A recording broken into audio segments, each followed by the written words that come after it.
Pozdravljeni in dobrodošli v novi oddaji Zgradbe in zgodbe. Obiskali smo podeželsko hišico sredi Domžal, ki je bila zgrajena davnega leta 1926 in obsojena na rušenje.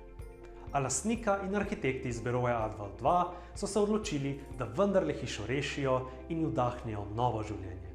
Rezultat je presegel vsa pričakovanja in projekt je prejel tudi nagrado Zlati svinčnik Zbornice za arhitekturo in prostor Slovenije. Pa poglejmo, kaj je nastalo. Sem Meta Ravnikar in z mojim možem Markom sva lastnika te hiše MM, ki jo bomo danes malo bolj natančno predstavili. Gre za prenovo stare hiše iz leta 1926 oziroma mogoče še starejše. Zelo sva vesela na ves les, ki naju obdaja, zelo imava rada odprte prostore.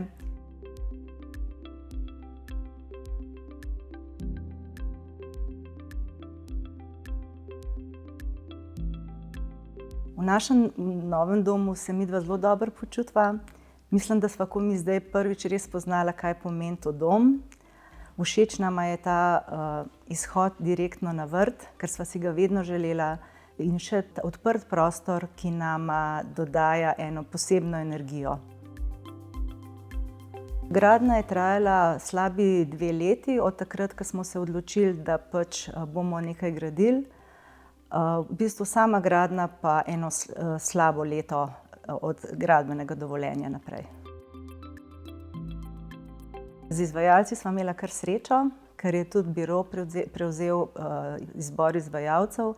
Sva pa pri gradnji zelo aktivno sodelovala, bila sva v bistvu kar malo koordinatorja na gradbišču.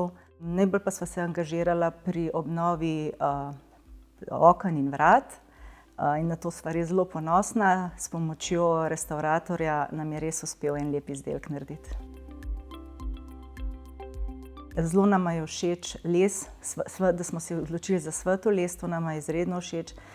Zelo nama je všeč teraco, ki smo ga uporabili namesto parketa, ki smo ga prvotno midva želela. Zelo nama je všeč, da sva prišla do kamina, ki ga v prejšnjem stanovanju nisva imela. Svetovala bi, da si poiščejo arhitekte, ki imajo znanje in vizijo, ker midva nisva vedela, da se novo in staro lahko tako lepo naredi tako lep ambient. In zdaj sva neizmerno hvaležna, da sva se lotila prenove in da se nisva odločila za novogradnje. In pri tem so nam arhitekti neizmerno pomagali in nama dali veliko moči, da sva to zdržala, ker ni bilo tako enostavno. Ker najina velika želja je bila vedno nova gradnja.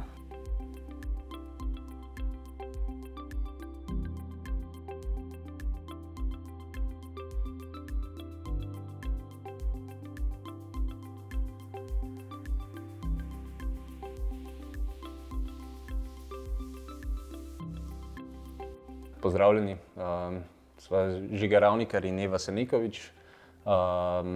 Prihajava iz biroja A22 arhitekti, kjer sodelujeva skupaj še z Andražem Keršičem in Klaro Bohinc. Vsak bivalni prostor sigurno mora biti v prvi meri zasnovan po meri ljudi, ki bodo v njem živeli.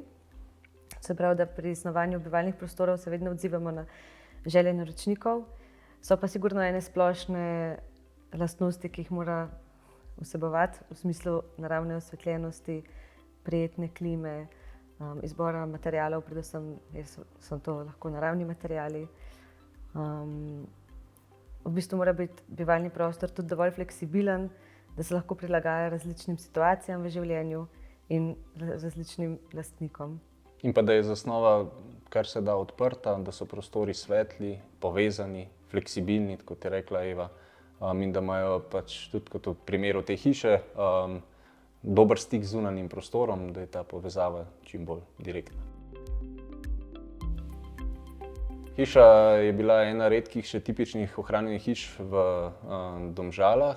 No, kljub številnim novogradnjam smo se z lastniki odločili, da hišo obnovimo in jo v bistvu spremenimo v primerno za sodobno domovanje. Čeprav ne gre za zaščiteno arhitekturno dediščino, se nam zdi pomembno ohranjanje tudi anonimne arhitekture, ki pripomore k ohranjanju identitete kraja in grajenega tkiva.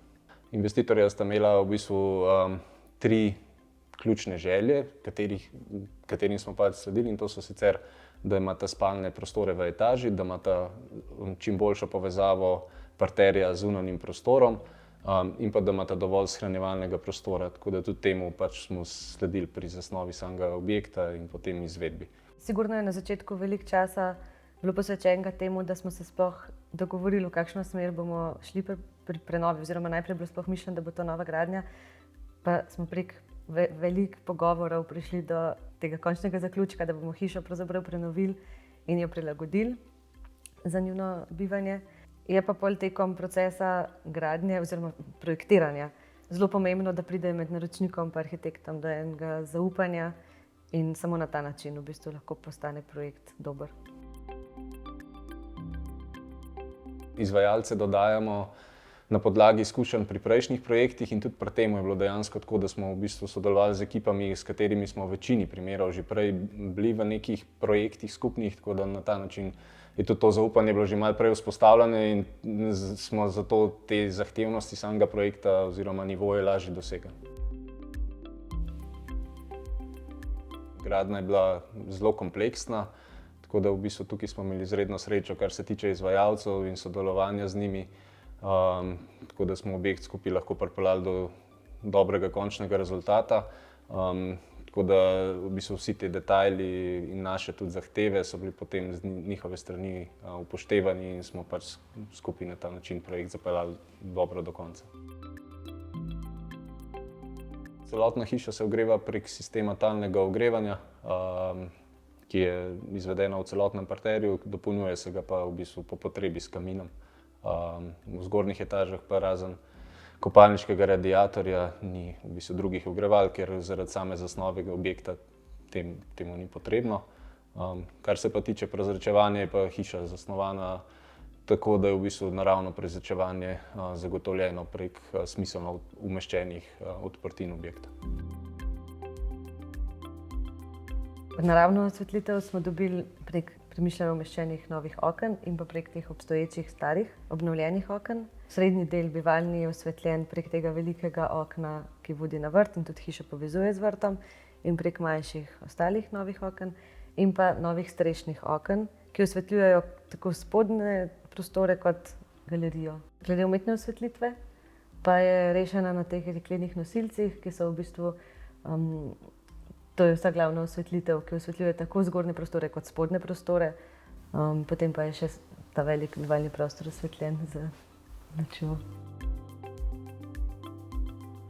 Mislim, da je pri tem projektu zelo zanimiva ta simbioza oziroma preplet obstoječega in novega, kako v bistvu to novo dodano nadgrajuje obstoječe in v bistvu mu dodaja dodatno kvaliteto, berljivost, tako da uspeli smo ohraniti bistvene elemente, to se pravi stare opečnate zidove, stavbno pohištvo, ki v bistvu pričarajo ta star ambient, katerega smo pa potem z novimi elementi dodajali in mu omogočili spremembo v sodobno domovanje. Se mi zdi, da je ta hiša lahko en lep zgled, kako ohraniti stare hiše in staro mestno tkivo in ga prenoviti za sodobno bivanje.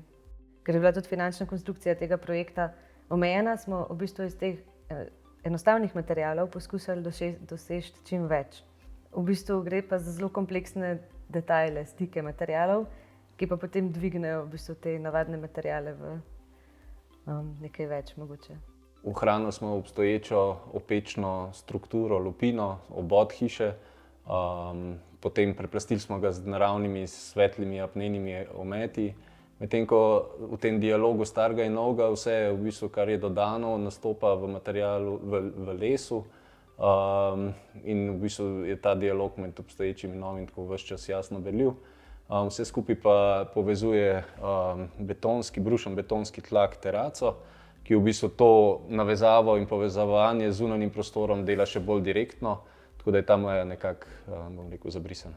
Kar se tiče odnosa med obstoječim in dodanim, je to jasno tudi, kar se tiče posegov v obstoječo opečnato strukturo, tako da tukaj vidimo kvadratno okno, ki smo ga umestili na vzhodno fasado objekta in s tem zagotovili povezavo s drugim delom parcele.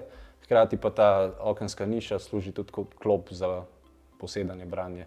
En mogoče zanimiv element hiše je tudi Lamelna lesena stena, ki zastira letno kuhinjo. V bistvu je to tudi konstrukcijski element, ki podpira streho. Je pa zelo zanimiv detajl, kako smo v bistvu diagonale spravili skozi vse te lesene stojke, tako da so čim bolj skrite in nevidne. Največja odprtina novega dodanega lesenega volumna v bistvu omogoča preko harmonika stene različne nivoje zagotavljanja intimnosti, senčenja glede na letne čase oziroma dele dneva. Obstoječe stavbno pohištvo sta lastnika skupaj s pomočjo restavratorja sama obnavljala. V 6 mesecih sta skupaj z vrati obnovila v bistvu vse elemente. Tako da to je en velik doprinos bil k samemu projektu za v bistvu ohranjanje tega starega ambienta. Vsi novi posegi se odmikajo od obstoječega in v tem konceptu smo tudi zasnovali v bistvu galerijsko etažo, ki se samo preko 4 jeklenih okvirjev naslanja na obstoječo strukturo. Želela bi povedati, da tudi če je človek malo starejši, da se splača poskusiti kaj novega, tako kot sva midva se odločila, in da zelo uživava v tem, kar imava zdaj. Če vam je bil video všeč, vam bomo zelo hvaležni za klik na like gumb. Za še več uporabnih nasvetov se lahko naročite na naš YouTube kanal Moj Mojster TV, kjer redno objavljamo nove zanimive vsebine, ki vam bodo v pomoč pri gradnji ali pri prenovi.